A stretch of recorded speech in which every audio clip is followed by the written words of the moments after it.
Sir yes. Sir मला learning लायसन्सचा form भरता येत नाही. का बरं? काय प्रॉब्लेम येते फॉर्म भरायला? सर माझ्या लर्निंगचा फॉर्म सबमिट होत नाही, मला असा मेसेज येत आहे. काय मेसेज येत आहे? तुमचं वय किती येतं? 23. तुम्ही 18 वर्ष वय कंप्लीट होण्याच्या आधी गाडी चालवत होते का? हो सर, मी ॲक्टिवा चालवत होतो. ऍक्टिवा. हो तुम्हाला चलान दिलं होतं कधी आरटी ऑफिसरने?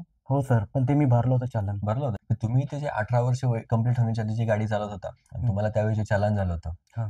ते चालानची केस आमच्या रेकॉर्डला नोंद असते आणि ते नोंद असल्यामुळं त्यामुळे तुम्हाला ते लायसन्स फॉर्म भरायला सबमिट होत नाही. पण सर आता माझं तर 18 इयर कंप्लीट झालेलं आहे. आता जरी 18 इयर्स कंप्लीट झालेलं असलं तरी सुद्धा त्या चालानच्या केसमुळं तुम्हाला आता 25 वर्ष होईपर्यंत लायसन्स काढता येत नाही.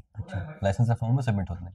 मोटार वाहन कायद्याच्या 691 ए नुसार जर तुम्ही 18 वर्ष वय नसताना गाडी चालवत असाल तर अशा गुन्ह्यासाठी तुमच्या पालकांना किंवा त्या वाहन मालकाला दोषी पकडलं जातं आणि यासाठी 25,000 रुपये दंड आणि 3 वर्षापर्यंत कारावासाची शिक्षा या कायद्यामध्ये दिलेली आहे.